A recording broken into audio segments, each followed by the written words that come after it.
예, 16장 둘째 계명에 대해서 우리가 저번 주에는 서론식으로 그렇게 공부했죠. 세 번째까지. 두 번째 계명은 무엇인가? 이 계명은 무엇을 다루고 있는가? 이러한 계명에서 당신이 배우는 것은 무엇인가? 두 번째 계명에서부터 우리가 첫 번째 계명은 내적 예배라고 말씀을 드렸죠. 이 내적 예배는 여러분 대단히 중요한 거죠. 그래서 내적 예배를 드리려고 하면 절 보세요. 오늘도 우리가 말씀을 나누었지만은 전인적인 영혼의 기능과 전인적인 육체의 기능이 강건해야 되죠. 그죠? 이 전인적인 영혼의 기능과 전인적인 육체의 기능이 건강하지 못하다고 하면 그 예배는 바른 예배가 아니죠.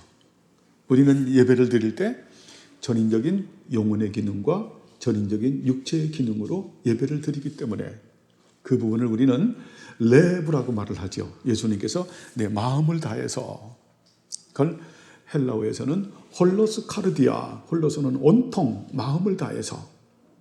그래서 우리의 영혼과 육체는 구분할 수 있지만은 분리돼서는 안 되는, 성경은 이원론을 허락하지 않는. 그래서 내적 예배에서 중요한 것은 우리의 그런 전인적인 영혼의 기능과 전인적인 육체의 기능이 건강할 필요가 있죠. 그래서 우리의 생각이 하나님을 아는 지식으로 가득 차고, 우리의 마음이 하나님을 사랑하는 마음으로 가득 차고, 우리의 의지가 감사와 순종과 헌신과 섬김으로 가득 찬, 우리의 눈이 착해지고 귀가 착하고 입술이 착하고 손과 발이 착한, 무슨 말씀인지 알겠죠? 이렇게 됐을 때 우리가 내적 예배를 드릴 수 있는 거죠. 이 내적 예배는 단순한 의식 예배만 말하는 것이 아니라 생활 예배도 돼야 되죠. 그래서 내적 예배에 대해서는 우리가 신약에 보면, 그래서 하나님 앞에 엎드려 절해야 됩니다. 이 프로스 퀴네오라고 하는 단어를 쓰면서 또 프로스 유코마에 엎드려 절하면서 기도도 드려야 되고, 우리의 삶에서 어때요? 산제물로 우리 자신을 하나님께 드리는, 그래서 우리가 영적 예배, 로기코스 라틀레이아라고 하는 그런 단어를 쓰고 있음을 볼 수 있습니다. 그래서 우리가 정말 하나님만 받들어 섬기기 위해서 우리의 전인적인 영혼의 기능과 전인적인 육체의 기능이 우리가 강건해지길 바랍니다. 하나님의 은혜로 되고 굉장히 중요한 거죠. 그죠? 여러분, 이렇게 된 사람들이 복이 있는 사람이죠. 정말 복이 있는 사람. 그리고 그렇게 내적 예배를 드리는 사람들이 이제 드리는 외적 예배에 대해서 이제 이 계명부터 말씀하는 거죠. 그래서 두 번째 계명은 무엇인가? 너는 너를 위해서 어떤 색인 형상이나 유사한 형상을 만들지 말라. 형상 숭배를 하지 말라라고 하는 거죠. 이 계명은 무엇을 다루고 있는가? 만들다, 절하다, 예배하다와 같은 단어들에서 나타나는 것 같이 하나님에 대한 외적인 예배다. 이러한 계명의 명령에서 당신이 배우는 것은 무엇인가? 하나님에 대한 그 내적 예배와 외적인 예배가 함께 가야 한다는 것을 보여준다. 미사나 혹은 다른 조악한 우상에게 그들의 몸을 감히 바치면서 말하기를 하나님을 향한 그들의 마음을 지키고 있다고 하는 자들은 여기서 거짓과 위선을 행하고 있다는 유죄 판결을 받는다. 저번 주 여기까지 했죠. 내적 예배와 외적 예배는 어떻게 해요? 구분은 하지만 분리돼서는 안 된다. 그 말씀이죠. 그래서 우리가 외적인 예배를 드릴 때는 어때요? 말씀을 따라서, 성령과 말씀을 따라서, 그래서 예배 모범을 가지고 있는 거죠. 저번 주에 예배 모범에 대해서 여러분들에게 말씀을 드렸던, 그래서 우리는 그 장로교회 예배 지침서를 가지고 있고, 그래서 저번 주에도 말씀을 드렸어요. 우리 교회가 아직 그 미조직 교회이기 때문에 조금 융통성을 발휘하는, 그러나 그것이 교리에서 위배됨이 없이 교회의 형편과 사정에 맞춰서 그렇게 우리가 예배를 드리는데 어때요? 장로교회 예배 지침을 따라가는 거죠. 근데 이 부분도 너무 여러분 그 펀더멘탈식으로 가면 안 돼요. 지금도 이 지침서를 따라간다 그래서 그 장로교회 예배 모범을 따라간다 그래서 어느 교회를 가보면 주보도 없어요. 그냥 여기다 칠판식으로 해놔가지고 탁탁탁 하는데, 어떤 땐 그런 것들을 보면 뭐 그렇게 해야 뭐 그 장로 개혁교회라고 생각하는 저는 거기에 대한 비판은 하고 싶지 않지만 그것이 절대라고 생각하고 싶지는 않아요. 그렇죠? 예, 그렇게 되고 또 사실 보면 그 회중 기도를 사실 그 대표 기도를 목사님이 다 하시지만 우리 교회는 그렇게 안 하죠. 뭐 이것도 교회 형편과 사정에 맞춰서 할 수 있고 기타 등등 뭐 성가대를 꼭 안 해야 개혁교회인 것처럼 얘기하는 데도 있고 그래서 어느 목사님은 우리 합신측 교회인데요. 새로 부임을 해서 성가대를 해야 된다.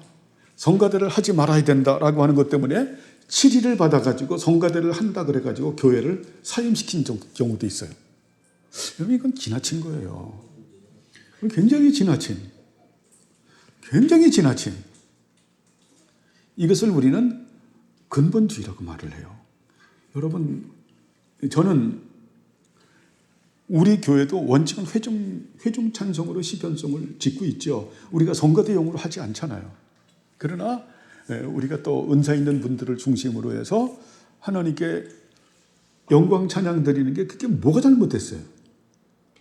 아니, 그분들이 뭐 성도들을 완전히 대표하는 것도 아니고 그렇잖아요. 그분들이 특권층도 아니고 저는 제일 답답한 거는 뭐냐면은 성가대가 없으면 교회 음악이 발전이 될까요? 아니 교회 음악 할 필요 없잖아요. 그러면 교회 음악이 발전이 되겠어요? 그래서 이런 부분들을 너무 우리가 이 극단적으로 치우치는 것은 바람직하지 못하다. 그래서 저번 주에 예를 하나 들었죠. 독일에 있는 교회인데 그 교회는 대여 교회인데 크리스마스 칸타타도 했던 것 같아요. 그런데 크리스마스 칸타타를 해야 되는 솔리스트가 없다 보니까 고민을 하면서 당회에서 고민을 해서 그래서 그 목사님이 잘하는 그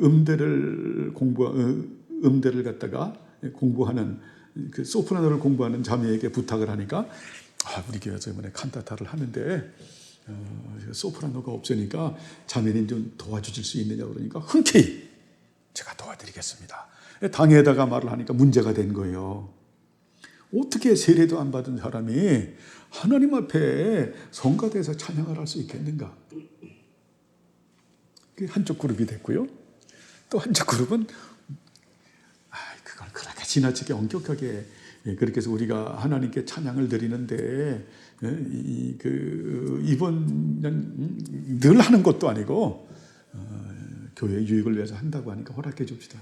양쪽이 막 싸움이 막 난 거예요. 근데 결국은 목사님이 중재해서 목사님이 그 말을 한 거예요.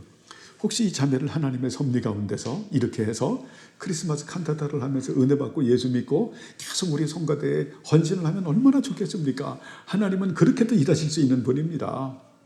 그렇게 알고 지금 급하니까 관용을 좀 해주십시오라고 했는데 결과적으로 그 자매가 정말 크리스마스 칸타타를 하면서 은혜를 받고 예수님을 영접을 하고 그렇게 하나님의 자녀가 되고 성가대원이 됐다라는 뭐 그렇게 안 될 수도 있겠죠. 근데 교회는 여러분 너무 지나치게 엄격하면 좋지 않아요. 너무 엄격한 지나치게 엄격한 그런데 이것은 교리에서 벗어나면 안 되죠. 그러나 우리가 플렉서블하게 좀 더 유연하게 생각할 부분을 지나치게 엄격하면 이게 펀더멘탈이 되는 거예요. 그러면 초대교회에 그 이단이 도나투스파가 있거든요. 지나치게 엄격한 거예요. 지나치게 엄격한. 또 퓨리탄 중에서도 그 브라운파가 있어요. 브라운파가 아주 극단주의자들이거든요. 그들이 메이플라워를 타고 가서 추수감사주의를 만든 분들이 그분들이에요. 회중교회주의자들이죠. 그렇기 때문에 우리는 굉장히 좀 플렉서블할 필요가 있어요. 바른 진리를 가지고 있으면서 좀 어떤 과정적인 부분을 우리가 포용할 필요가 있다. 그렇다고 해서 결코 타협하는 게 아니죠. 그렇죠? 이런 부분들까지 우리가 적용해서 좀 생각할 필요가 있습니다. 그렇지만 우리가 외적 예배라고 하는 것은 내적 예배와 외적 예배는 구별하지만 분리시켜서는 안 된다. 그래서 전인적인 영혼의 기능과 전인적인 육체의 기능을 가지고 우리가 예배를 드리는데 그 전통적 역사적 교회에서 정한 예배 모범을 따라서 예배를 드리는 것이 합당하고, 그러면서도 어때요? 교회의 형편과 사정을 잘 헤아리면서 적용하는 것이 합당하다. 이거 굉장히 중요하죠. 이 중요한 거예요. 그렇게 해서 꼭 어떤 틀에 박힌 듯이 해서 주보도 하면 안 된다. 그냥 칠판에다 써야 된다. 이건 아니잖아. 이건 아니잖아. 이건 아니잖아. 그죠? 그거는 아닌 거예요. 그래서 때에 따라서는 아디아포라라고 하는 것이 있어요. 아디아포라라고 하는 것은 십계명에 나와 있지 않는, 우리가 자유롭게 해야 되는 그런 부분들이 있을 때는 우리가 좀 유연하게 대처하는 것이 교회가 경직되지 않는 거죠. 이 개혁교회에 보면 제가 문제점은 보면 너무 이 교리 우리 주님께 뭐 교리 하지만 우리의 교리는 신앙과 연결이 되어 있잖아요. 어떤 관념적이고 추상적이고 사변적이 아니잖아요. 근데 이것이 관념적이고 추상적이고 사변적이 돼서 어떤 이거 되면 교회가 냉장고가 돼요. 교회의 고드름이 더럭더럭합니다. 그리고 또 이 유수 디비놈을 버리게 되면 교회가 종교 정소로 가서 불이 났어요. 다 터지고 그래서. 그러니까 우리는 얼어 죽어도 안 되고 타 죽어도 안 되는 거죠. 그렇죠? 얼어 죽어도 안 되고 타 죽어도 안 된다. 그래서 얼어 죽지 않고 타 죽지 않으려면 우리가 유수 디비놈을 붙들 때 이것이 관념적이고 추상적이고 사변적이 돼서는 안 된다. 이건 굉장히 뜨거운 거죠. 그렇죠? 우리의 지적인 요소, 정적인 요소, 의적인 요소 모두가 발동되잖아요. 여러분, 우리가 시편송을 하면서 우리가 관념적으로 합니까? 저는 정말 시편송을 하면은 제 심장이 뛰어요. 정말 그냥 감사하고 찬양하고 감격하면서 우리가 얼마나 예배가 뜨거워요. 근데 이게 추상적이 되고 관념적이 되고 사변적이 되면 혀만 달싹달싹한 거예요. 감동과 감격이 없는, 그건 아니죠. 그런 우리가 내적 예배와 외적 예배가 같이 이렇게 합해서 바른 예배가 되는 우리 모두가 되시길 바랍니다. 자, 이 계명에서 일반적으로 금지하는 것은 무엇인가? 답을 하시죠?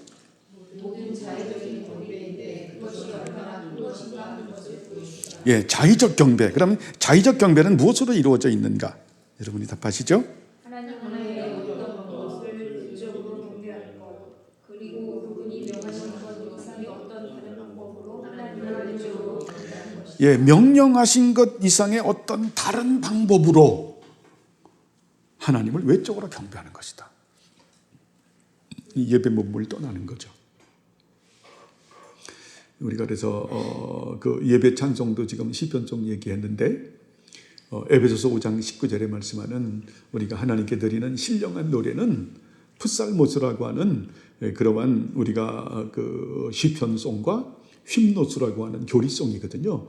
그 당시 그 깔벤 선생이 했던 그 휄노스는 다른 게 아니라 저번에도 말씀드렸지만 십계명송이 있었고 사도신경송, 니키아송, 니키아 신경, 칼케톤 신경 같은, 그리고 성탄 절기를 생각하면서 시몬의 노래, 이런 부분들이 그 교리송이라고 말하는 거예요. 그렇게 불렀던. 교회는 그래서 시편송과 교리송으로 하나님께 예배함이 합당한 거죠. 여러분, 이 교회 이 음악이 굉장히 중요한 거예요. 음악은 이 구약에서 말하는 그 제사를 말하는 거거든요. 그래서 우리가 역대상하 보면은 그 제사법에 대해서 성가대에 굉장히 중요하잖아요. 그리고 모든 제사, 번제, 소제, 화목제, 이런 제사들은 다 예배의 요소이기 때문에 찬양의 요소가 있는 거예요. 그래서 이 찬양은 반드시 하나님의 말씀에 근거한 찬양을 해야 된다. 그렇지 않게 되면 어때요? 교회가 타락하는 거예요. 여러분, 우리가 요즘에 와가지고 몇 년 전부터 우리나라 이거 뽕짝 하시는 분들이 많이 돼가지고 그냥 뽕짝으로 해가지고 김영웅입니까? 임영웅을 잡아라. 그래서 임영웅 또 누굽니까? 그 여자분 그 무당의 딸이라고 하는 송가인 이런 분들에서 그분들이 막 하면서 지금도 그 공영방송은 아닌 그런 TV에 보면은 그 주 방송들이 계속 나오더라고요. 그 줄기들이 나오는데 문제는 제가 보는 것은 어린이들이에요. 야, 요만한 것들이 그냥 하는데 근데 저는 보면 섬찟한 거는요. 그걸 일명 그들은 뽕필이라고 말을 하죠. 뽕필이라고 말하는데 뽕필의 영향을 딱 받으면 애들이 얼굴 표정이 달라지죠. 애들이 얼굴 표정이 다 달라지는 거예요. 초등학교 아이들이 초록빛 바닷물에 두 손을 담그면 정말 어린이 같고 그러는데 이 아이들이 정말 그대 가슴에 얼굴을 묻고 얼굴이 완전히 달라지는 거예요. 여러분 이 음악에는 우리가 음악 역사를 이렇게 쭉 해보면은 토테니즘 시대 때부터 이 음악의 병단 두둥둥둥둥둥 치는 그런 그 아프리카 거기에 보면 정령숭배 음악 자체가 달라요. 그 음악에는 굉장히 제의종 요소는 예배 요소가 있는 거예요. 음악은 제의종 요소를 가지고 있다. 그래서 이 음악 선정을 잘못하게 되면 어둠의 영이 그 선율 가운데 그 화성 가운데 그게 스며드는 거예요. 그건 음악을 안 하신 분들은 몰라. 사모님 동의하시죠? 네. 음악을 전공으로 하신 분이니까. 그래서 이 들어가는 선율이 대단히 조심스럽고 그리고 전체 화성이 그래서 하나님께 드려지는 이 거룩한 화성이라고 하는 것이 있는 거예요.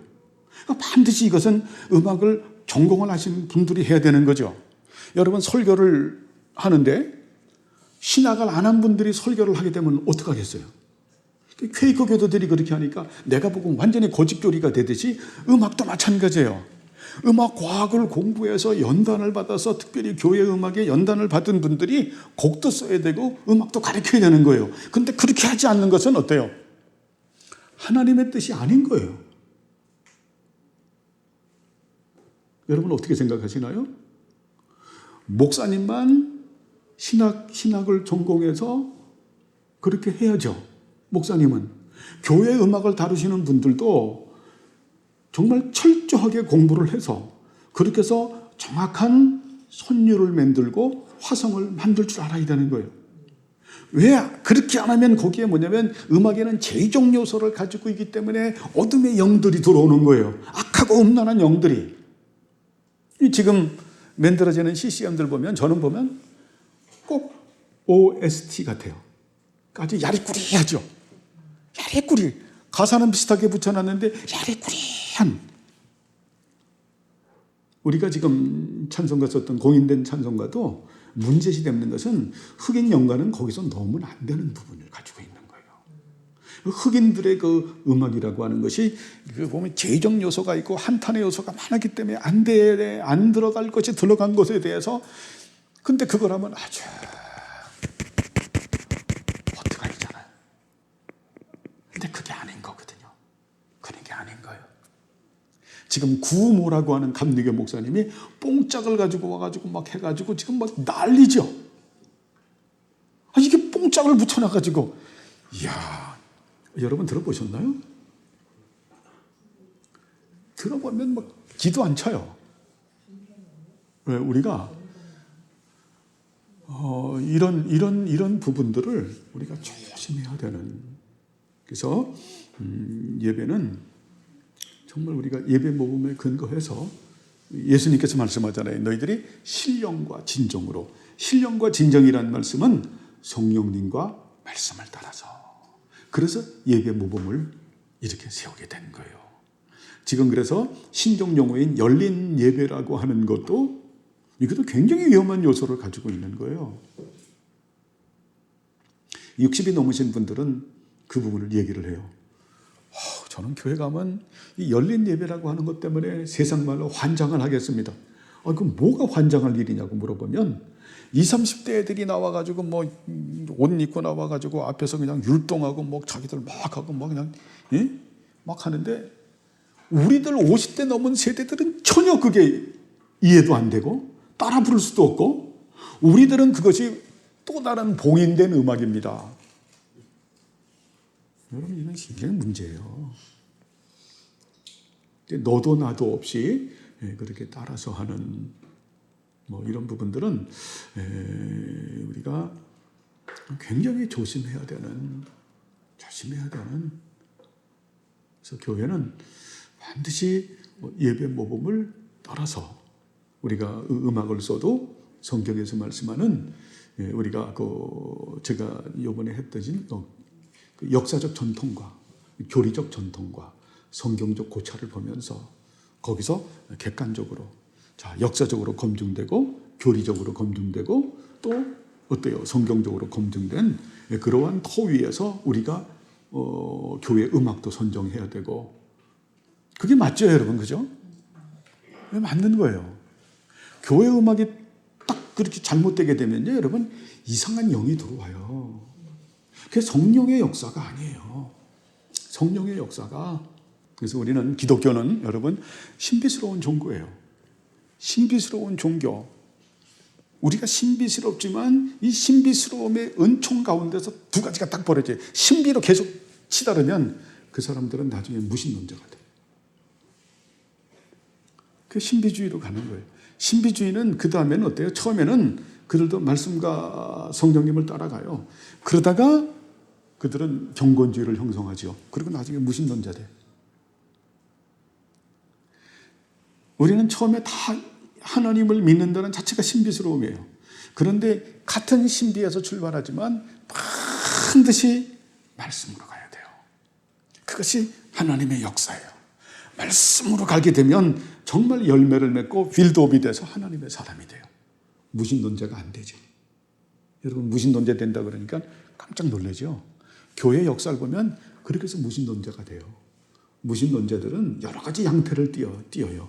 이성론자가 되기도 하고 어떤 신비주의자가 되기도 하고 아주 신앙이 주관론적인 게 된다라는 겁니다. 주관주의가 되는. 그래서 이성주의와 이 신비주의는 같이 만나요. 같이 만나서 나중에 거의 무신론자가 되는 그런 비참함을 보게 되죠.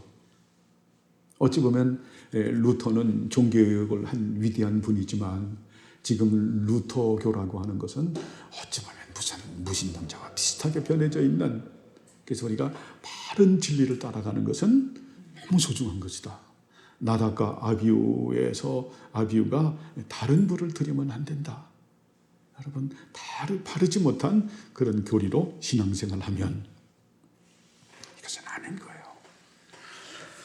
자, 다음에 하나님께 대한 외적인 경배에서 특별히 금하는 것은 무엇인가?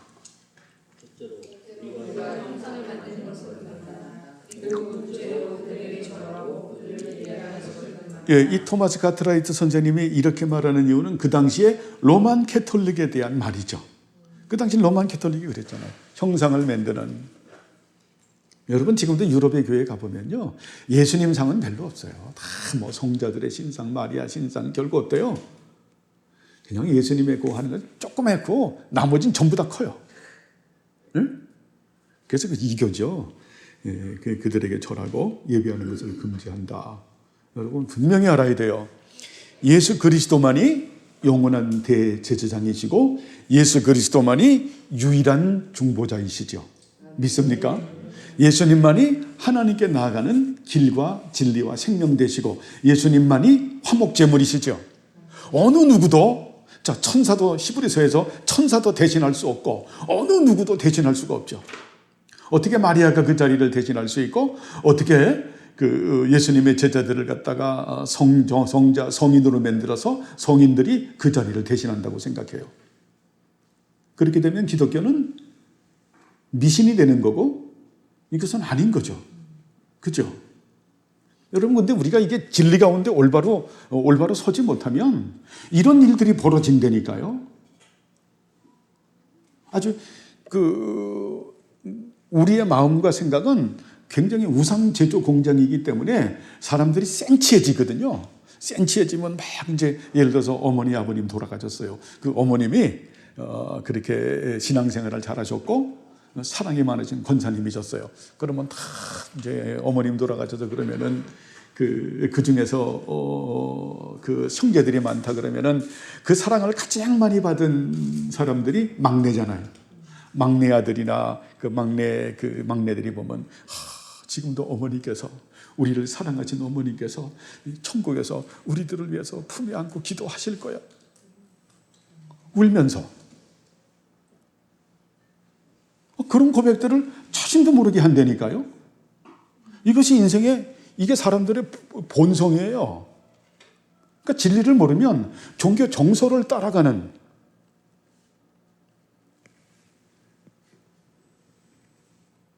여러분들 그러나요? 계시록에 그런 말씀이 있나요? 성경에 그런 말씀이 있나요? 없잖아요. 예수님만이 하늘 성소에서 영원한 대제사장으로서 우리를 품에 안고 기도하시는 분이에요. 또 어때요? 우리 안에 내주하시는 성령님께서 우리가 영적으로 다운되고 번아웃 될 때마다 성령 하나님께서 탄식함으로 우리를 위해서 간구하시죠. 그래서 우리를 회복시키시죠. 성령 하나님께서, 그래서 성령 하나님은 우리 안에 계시면서 초월적 기도를 드려주시는 분이시죠. 우리 얼마나 감사해요. 예수님 하늘 성소에서 우리를 위해서 중보하시고 또 성령님 우리 안에 내주하시면서 우리를 위해서 탄식함으로 간구하시는, 그리고 우리에게 기도를 가르쳐 주시는, 그 외에 다른 어떤 것도 우리가 의지해서는 안 된다. 다른 걸 의지하게 되면 어느 계명을 깨는 겁니까? 나 이외에 다른 신을 섬기지 말라라고 하는, 그리고 형상숭 두 번째 계명을 부시는 거예요. 세 번째 하나님의 이름을 부시는 거예요. 네 번째 계명도 부시는 거예요. 그래서 안 되는 거예요. 그래서 예수님만이 길이고 진리고 생명인 거죠. 예수님 자리에 다른 것이 와 있으면 안 되는 거예요. 그래서 제가 우리 성도님들에게 말하는 겁니다. 우리 교회에서는 정말 중보기도라는 말을 쓰지 않는 것이 성경적이다. 성경 어디에도 중보기도라는 말이 없잖아요. 그렇죠? 중보는 예수님만이 영원한 유일한 중보자이시고, 우리들은 어때요? 서로가 서로를 위해서 기도하는 거죠. 이게 겸손한 표현이고, 예수님의 그 중보자의 위치에 올라가지 않아요. 우리가 중보라는 말을 쓰게 되면 거기에 대해서 우리가 보상심리를 가져요. 예를 들어서 어느 성도 하나가 어려움에 빠졌을 때 교회에서 어느 성도를 위해서 우리가 중보기도 팀을 만들어서 중보기도를 하자. 그래서 그 성도가 어려움에서 건짐을 받았다 그러면은 그 다음에는 어때요? 중보기도 팀들이 반드시 보상심리를 갖는다니까 우리는 악해서 그렇게 하면 안 되는 거예요. 우리는 서로 기도한다. 이게 좋죠? 이걸 제가 계속 반복해서 말씀하는 이유는 이것이 지금 시대에 많이 쓰고 있기 때문에 그래요. 지금도 들어보면 다 우리가 중보기도 하고 중보기도 팀이 있고, 어느 대형 교회 같은 경우는 목사님께서 그날 일부 설교를 하고 2부 설교를 하면 권사님들이 중보기도 팀을 만들어서 지하실에서 그냥 그 예배 동안을 위해서 우리 목사님을 해서 중보기도를 함으로 인해서 목사님이 거기서 그냥 저는 그런 얘기 들을 때마다 그냥 보면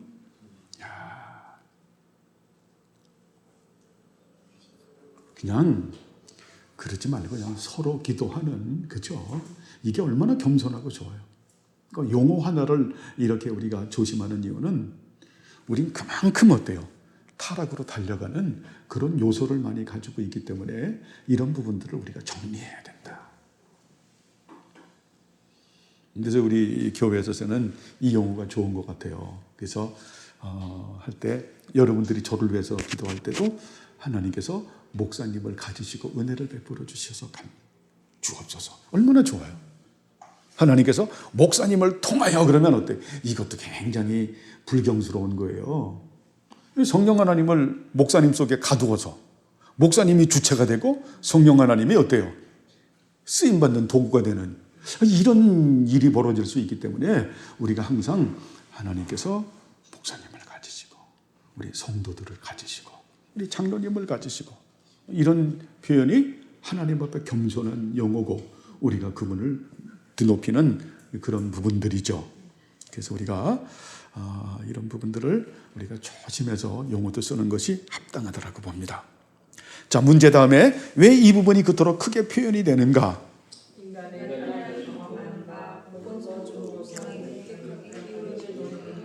그렇죠. 본성적으로 우상에 급격하게 기울어지는 경향이 있다. 여러분, 그렇게 본성이 그래요. 인간은요, 이 감각적인 면에 상당히 약해요. 감각적인 면에. 신비주의를 공부해 보면요, 우리가 70년대 참 감각적인 부분인데, 진동파가 있었어요. 난 진동파가 교회사를 공부하기 전에는 난 진동이 있어가지고 막 기도하면서 막 펄떡펄떡 뛰고 그게 우리나라에만 있는 줄 알았더니 이미 미국에는 성령의 운동파에 진동파가 있더라고. 막 진동파가 있는 거예요. 또 뜨거운 파가 또 막 뜨거움을 추구하는 파들이 있는 거예요. 인간은 그렇게 감각적인 면에 약한 거예요. 좀 우스꽝스러운 얘기지만 예전에 70년대는 부흥회를 많이 했는데 낙후된 지역에는 몽고 텐트를 쳐놓고요. 몽고 텐트를 예배당이 적으니까 몽고 텐트를 큰 거 쳐놓고서 막 드리는 거예요. 거기서 통성기도를 하니 몽고 텐트 안이 얼마나 덥습니까? 막 뜨거운데 막 쥐어 소리 지르니까 막 그냥 뜨거운데 거기서 몽고 텐트 하나가 요만큼 빵빵 딱 난 거야. 그걸로 햇볕이 들어와서 어느 영재 창등이 맞으니까 불바람 이게 말도 안 되는 소리들을 인간은 이렇게 감각적인 면에 약해요. 여러분 기도하면서 어떤 감각적인 면에 진동이나 어떤 뜨거움에 이런 감각적인 면을 여러분 의지하지 않길 바랍니다. 그런 부분을 하면 정말 이 악한 영들은 그걸 타고 들어가요. 그래서 그 사람은 기도하면서 진리 가운데서 하나님과 인격적 교제를 나누는 것이 아니라 다 감각적인 부분의 은혜를 나누려고 하는. 자, 우리 찬송가 중에서 보면 성령이여 불로 충만. 사실은 성령님이 불로 임한다라는 말씀은 하나도 없어요. 성령님은 소멸하시는 분이에요. 그러니까 성령님 이 시간 불로 태워 주옵소서라고 하면 이건 아닌 거죠. 그렇게 되면 어때요? 늘 기도할 때마다 불이 임해야 돼. 물론 우리가 처음에 예수님 믿을 때 뜨거운 그 뜨거움이 임하는 경우도 있어요. 보통 그 단회적이에요. 그것이 반복적이 되고 보편적이 되면 아주 감각적인 신앙이 되는 거예요. 그것은 바람직하지 못하죠. 그렇죠? 그래서 우리는 본성적으로 우상에 급격하게 기울어지는 경향이 있다. 그래서 우리가 조심해야 된다. 로만 캐톨릭 애들이 이런 부분에 대해서 얼마나 거짓말을 많이 해요. 지금도 어디에 마리아상 하게 되면 눈에서 지금도 피눈물이 계속 흐르고 있는. 그렇죠. 피눈물이 계속. 그 로만 캐톨릭 아이들이 쓰는 아주 그 교회에서 보면 걔들은 거짓말 하는데 그냥 세계에서 가장 뛰어난 애들이에요. 우리나라도 보면 비석에서 그 눈물을 흘린다. 그래서 6.25 전쟁이 참 그 말 같지도 않은 소리들을 그렇게 하는. 그렇게 해서 우상 숭배로 이렇게 기울게 하는 것이 누가 쓰는 역사입니까? 사탄이 쓰는 거예요. 그래서 우리가 예수님에 대해서 공부를 하면서 예수님이 어때요? 신령한 세계인, 영적 세계의 중심 되시고 주인 되시고 왕이신 분이에요. 여러분이 이걸 잊지 않길 바라요. 그때 여러분이 굉장히 담대해져요. 사탄의 역사가 일어난다고 할지라도. 사탄은 어때요? 예수님께서 부르시는 종에 불과한 거죠.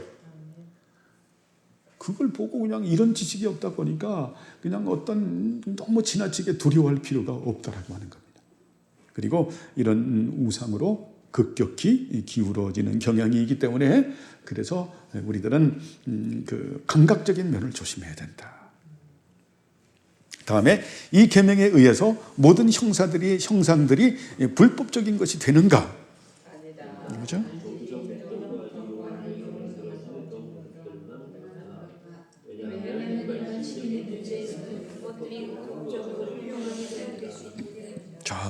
뭐 예를 들어서 이제 성화 같은 경우를 말하는 거겠죠, 그죠?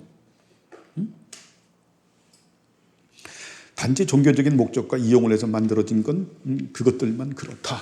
그러니까 교회의 이런 그들의 형상과 이런 뭐 성화나 이런 거를 걸어놓은 이유를 물어보면 다 그래요. 이 성도들의 연약한 면을 돕기 위해서 이렇게 예수님의 형상도 만들어 놓고 이렇게 십자가도 만들어 놓고 이렇게 성화를 해놓은 거다라고 하는데 그것은 아니다라는 거예요. 그것이 어때요? 형상 숭배로 간다니까요. 여러분 우리 주명기도 다음 주부터 예수님 사진을 딱 그럴듯한 걸 딱 붙여놓으면요, 여러분이 기도할 때 항상 예수님 기도하면 그 얼굴이 생각이 나. 예수님 그 성화 중에서 다 그렇게 인자한 모습인데 어느 그 성화 중에서는 웃는 모습이 있어. 그래서 예수님 이렇게 웃었다. 그 성화가 아주 유명해요. 그거 하면 어때요? 예수님 웃는 모습이 그렇게 형상화가 된다니까. 하나님은 영이시니 예배하는 자가 신령과 진정으로 예배를 해야 되는데 그런 부분들을 우리는 어때요? 생각하면서 예배를 드리고 기도하게 된다라는 거예요. 그래서 예배당 안에서는 그렇게 해서는 안 된다. 그러나 우리가 보면 렘브란트를 비롯해가지고 좋은 성화들이 있잖아요. 그런 부분들이 가정에서 일반원청적으로 예술작품으로 우리가 누릴 수는 있다. 얼마나 정말 맞는 말이죠. 이런 부분들을 우리가 구분을 또 해야죠. 그죠? 예술작품으로 우리가 누릴 수 있다. 교회 안에서 우리가 클래식을 이렇게 듣는 것은 바람직하지 못하죠. 근데 그 부분도 히브리인의 합창 같은 경우는 좀 우리가 들으면서 히브리인들이 BC 586년에 멸망을 당해서 이렇게 예루살렘을 그리워하면서 시편에 있는 말씀을 근거로 해서 찬양을 한 거기 때문에 그걸 보면서 우리가 그런 거는 들을 수 있으나 교향곡 9번 같은 경우 예수 없는 신세계를 말하는데 예수 없는 그 낙원을 말하는 거거든요. 인본주의고 그것은 하나님의 나라에 대적되는 아무리 그 위대한 음악이라고 할지라도 그것을 교회에서 틀어주고 또 심지어는 저는 기절초풍할 것은 성가대가 9번 교향곡을 갖다가 교회에서 하는, 그리고 대단히 그걸 대단한 것처럼, 이런 거는 정말 아주 우리가 굉장히 조심스러운, 이 조심스러운 정도가 아니라 이런 것은 완전히 배도와 배교적 행위가 되는 거죠. 그건 양반인 겁니다. 어느 교회에서는 나와서 그냥 가곡을 막 부르는, 또 유행가를 부르는 아주 센치한 걸 부르면 또 성도들이 그걸 듣고 또 울어요. 도대체 성도들이 그 감각적인 면에 호소해서 울고 울리면 교회가 은혜가 많은 건가? 이거는 초대교회부터 썼던 방법이에요. 이게 갑자기 있어진 것이 아니라 이건 낯설은 것이 아니에요. 그들은 아주 인간에 대한 공부를 철저하게 하죠. 이 철학을 여러분 공부를 해보면 이야 기가 막히다. 이게 왜냐하면 인간의 그 영혼을 갖다가 탐구한 거기 때문에 100% 맞아요. 거기다가 딱 가미하는 거예요. 가미 딱 하면. 그러면 사람들이 감각적인 면이 움직이는 거죠. 그래서 그런 짓을 교회가 해서는 안 된다. 그게 다른 불이다. 하나님께서 굉장히 미워하시는, 그것이 우리가 이 둘째 계명에서 우리가 잘 배워야 되는, 여러분 아시겠죠? 그래서 우리가 이거에는 세종대왕상이나 이순신 장군상이나 이런 거는 괜찮다는 얘기죠? 이런 거는 교회에 갖다 놓으면 안 되고, 우리가 이제 이민정 지사님 예를 들어서 우리가 세종대왕 또 그 이순신 장군 상 보면서 우리는 거기다 대고 이건 안 하죠. 이건 안 하지만은 그래도 우리나라 역사에서 훌륭한 그런 왕이고 훌륭한 장군이었다라고 하는 것을 기념해서 세워놓은 거니까 하나의 그 역사적인 작품으로만 우리가 이해하는, 그러나 거기에 대해서 묵념을 한다거나 경배를 한다거나 이거는 아니죠. 그렇죠? 그런 부분은 해서는 안 되는 건 형상 숭배하는 거리가 멀다. 그러나 우리가 또 하나 조심해야 되는 부분은 자, 불교에서도 보면 불교의 작품들이 있잖아요. 불국사 같은 경우도 있고, 뭐 황룡사 같은 경우도 있고, 예, 그런데 뭐 우리가 갈 수도 있고 안 갈 수도 있는데 문제는 크리스찬들이 그런데 가가지고 너무 예민하게 반응하는 거예요.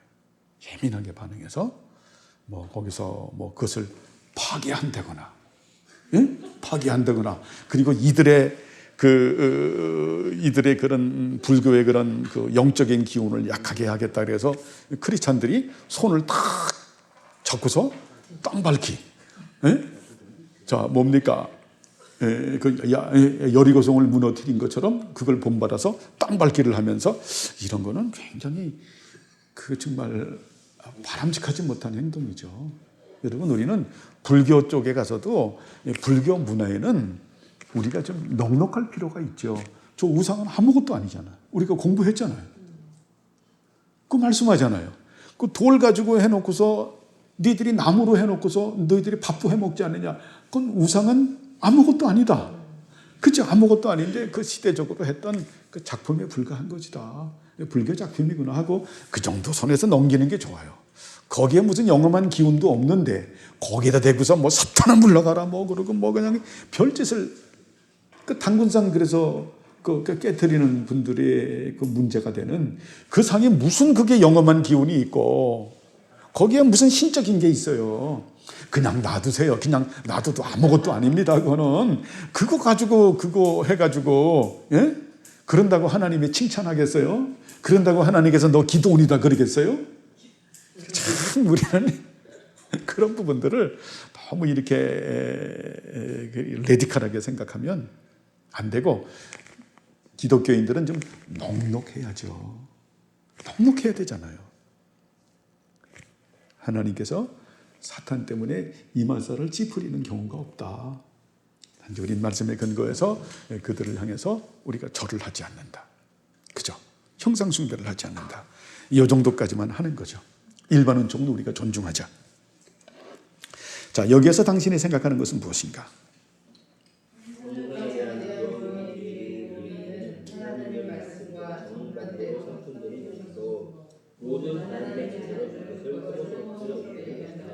예, 형상에 대한 교황주의 교리는 칠성례를 말하는 거예요. 그들은 뭐 우리는 세례와 성찬이 예외, 그들은 뭐 결혼 성사, 뭐 종부 성사, 뭐 아주 복잡해요. 이런 부분들, 이런 것은 바람직하지 못한다. 우리는 혐오스럽게 여긴다. 그러니까 여러분 어때요? 이 기독교는 이 진리를 떠나가면 그것으로 끝나는 거예요. 그래서 진리의 근거에서 우리가 바르게 신앙생활 하는 것은 합당한 거죠. 자, 그러면 조금만 더 하겠어요. 가장 정제되는 것은 어떤 형상인가? 왜냐하면 우리가 생각하기에 그 형상이 풍부하게 만들어졌다고 할지라도 하나님이 어떤 것과 유사하다고 우리 마음에서 상상하는 형상을 거대한 죄이기 때문이다. 단지 다른 사람들, 즉 기술자들의 솜씨가 표현할 수 있는 것보다 마음이 더 아름답게 표현할 수 있다고 생각하는 사람들의 견해에 따라서 그분을 표현하는 것은 더욱 악한 것이다. 그러므로 이스라엘 자손은 주대한 죄를 범했고 정죄를 받음하였다. 그렇지. 성화지의 형상으로 하나님을 경배했기 때문이다. 자, 우리가 분명히 알아야 되는 것은 하나님은 무엇이다? 영이시다. 이것만 알고 있으면 돼요. 그렇기 때문에 영과 진리로 성경과 말씀으로 성령과 말씀으로 하나님께 예배를 드려야 되는 거예요. 그리고 이 성령이라고 하는 이 부분에는 하나를 첨부한다고 하면 거듭난 우리가 이성의 사유의 정신이 여기서 포함이 되는 거예요. 그렇죠? 우리가 성령으로 예배를 드린다고 하면은 어때요? 반드시 거듭난 이성의 사유의 정신으로 주신 말씀을 따라서 우리가 예배를 드리는 것이 합당한 거죠. 하나님은 영이시기 때문에, 그렇기 때문에 어떠한 그 형상을 만드는 것은 무조건 죄예요. 무조건 죄예요. 타락한 기독교들은 다 형상을 만들죠. 타락한 기독교라고 하면은 이교를 말하는데 여러분 그 로만 캐톨릭도 엄밀히 말하면 타락한 기독교죠. 이교죠. 마리아 숭배하고 성자 숭배하죠. 이 불교는 그 또 석가모니 그렇게 또 불상해서 숭배하잖아요. 그 외에도 많은 종교들을 보면, 이교 종교를 보면 다 그 형상 숭배를 가지고 있죠. 그죠? 형상 숭배를 가지고 있는. 자, 다음에요. 여기 교황주의자들의 말에 따르면 이스라엘은 하나님으로서 송아지를 예배한 것이 아닌가.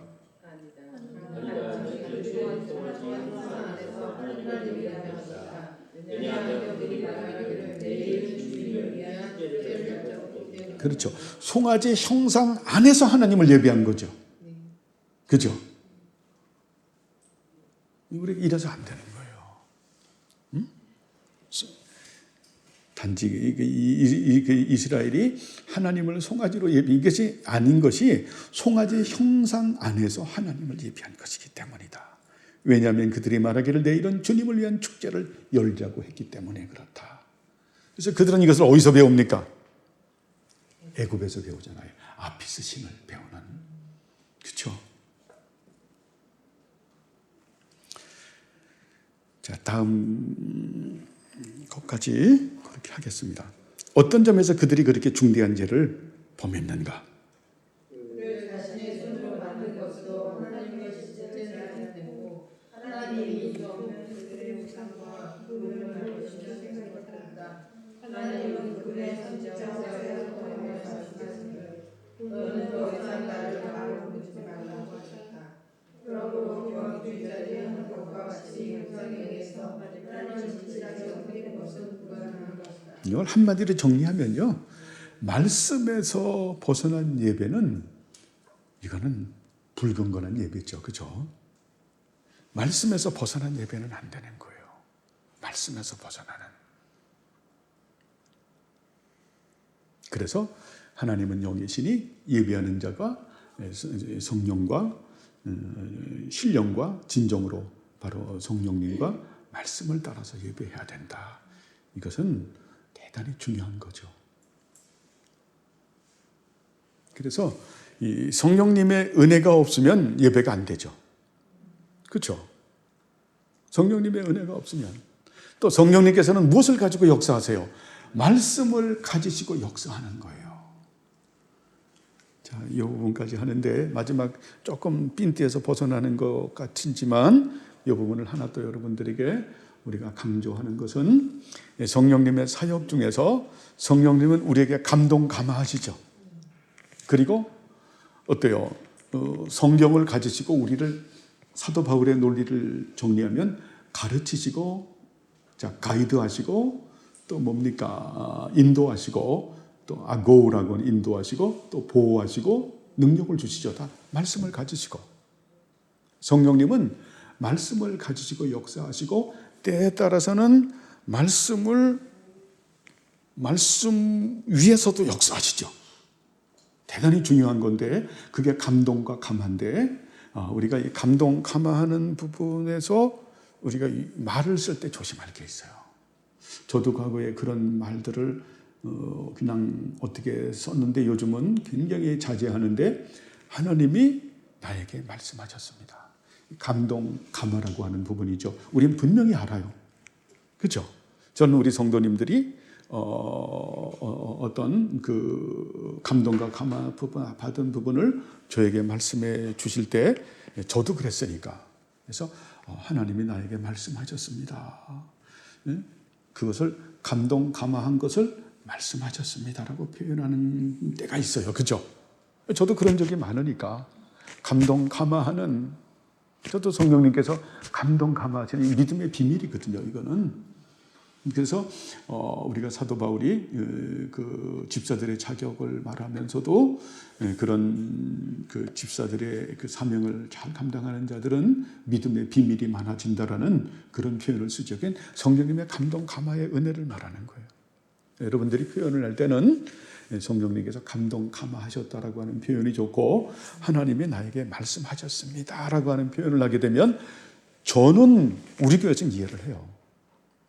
근데 약간 고드름이 걸린 교회에서는 그 말을 하면 당신들은 신비주의자다 이렇게 해요. 당신들은 직통 계시를 가지고 있는 자다 이렇게 비판할 수도 있는데 우리의 그 양심의 자유는 어때요? 우리 자신의 양심의 자유가 아니라 우리의 아디아포라라고 하는 것은 지체들의 아디아포라를 위한 거죠. 그죠? 그렇기 때문에 하나님이 나에게 말씀하셨습니다라고 하는 표현보다는 성령님의 감동, 감화로 제가 이런 부분을 깨닫게 됐습니다라고 하는 이런 유연한 표현이 더 좋겠죠? 그죠? 저도 때에 따라서는 하나님이 나에게 말씀하셨습니다. 제 친한 친구들이나 또 이런 표현들도 저도 간혹 하는데 그거보다는 감동, 감화했다. 원래는 그 세미한 음성이라는 게 있어요. 근데 그걸 참 쉽지 않은 부분들이기 때문에 여러분 성령님의 감동, 감화로 이렇게 표현하시면 또 듣는 분들도 오해가 없는 이유는 뭐냐면 신사도 운동하는 분들이 너무 즐겨 쓰기 때문에 그래요. 우리들하고는 굉장히 달라요. 굉장히 다른데 그분들이 직접 계시를 주장하기 때문에 직접 계시를 주장하는 그들은 객관적 계시를 중요하게 생각하지 않거든요. 직접 계시가 있는데 뭐 객관적 계시가 뭘 그렇게 중요합니까? 그래서 하나님이 나에게 말씀하신다. 이렇게 하는데 우리들이 하는 것은 그런 건 아니잖아요. 그런 거 아니잖아요. 근데 도매금으로 그렇게 넘기다 보니까 우리의 그런 표현으로 우리의 양심의 자유가 손상을 입기도 하고 그분들의 양심의 자유가 손상을 입기도 한다. 그런데 우리의 신학이라고 하는 것은 공교회적이고 교회 일치를 추구해야 되니까 그렇게 좀 성령님의 감동 감화라고 하는 용어를 써서 여러분 그렇게 하는 게 더 좋겠죠? 그게 서로의 양심의 자유를 침해하지 않는다. 여러분 동의하십니까? 그게 좋은 것 같아요. 그래서 어쨌든 말씀을 벗어난 예배는 불경건한 예배고 하나님께서 받지 않는 예배다. 그래서 이 유스 디비눔이라고 하는 것은 대단히 소중한 겁니다. 바른 교리에 근거한 예배, 또 바른 예배, 바른 교회 정치 원리를 따라가는 것은 이것은 어때요? 이 종교개혁의 정신인 거예요. 웨스민트 신앙고백서를 6년간 작성한 웨스민트 신앙고백서 대소열의 문답 그 안에 16세기, 17세기 표준 그리고 에큐메니컬 신경이 전부 다 그거를 총망라해서 결정된 게 사실 유스 디비눔이에요. 그거를 참 너무 안타까운 거는 같은 장로교도라고 퓨리탄이라고 말을 해도 그 사상을 따르지 않는 자들은 유스 디비눔을 따르는 자들을 또 모조리 죽여버리죠. 여러분 이게 교회사를 보면 굉장히 무시무시한 거예요. 그래서 다른 불을 들이면 죽이신다라고 하는 이 부분을 보면서 다른 불을 들이면 하나님이 그들을 죽이시는데 바른 불을 들이면 우리의 우군이라고 말하는 사람들조차도 우리를 죽일 수 있다. 이런 부분들을 명심하고 그래도 우리들은 어때요? 바른 교리를 따라서 신앙생활을 해야죠. 이게 맞는 겁니다, 여러분. 이게 맞는 거예요. 이게 맞는 겁니다. 이게 맞는 거예요. 이게 맞는 거기 때문에 우리가 외적인 예배는 바른 유스 디비눔에 근거한 바른 예배를 드리는 것이 합당하다라는 것으로 오늘은 결론을 짓겠습니다. 기도하겠습니다. 하나님 아버지여 감사를 드립니다. 우리를 사랑하셔서 이제 제1계명인 내적 예배를 중심으로 해서 2계명인 외적 예배에 대하여 공부할 수 있도록 은혜 주심을 감사합니다. 주님, 우리가 바른 예배를 드리는 우리들이 되게 하옵소서. 신적인 규례와 신적 권위인 하나님의 법인 바른 교리와 바른 예배와 바른 교회 정치 원리에서 우리가 하나님께 바른 예배를 드리며 바른 교회를 받들어 섬기고 세워나가는 우리가 되어서 정말 하나의 거룩한 공교회에 속해 있는 바른 지교회의 지체가 돼서 그리스도의 신부가 돼서 하나님을 영화롭게 하는 우리 모두가 될 수 있도록 은혜 내려 주옵소서. 감사드리오며 예수님의 이름으로 기도드리옵나이다. 아멘.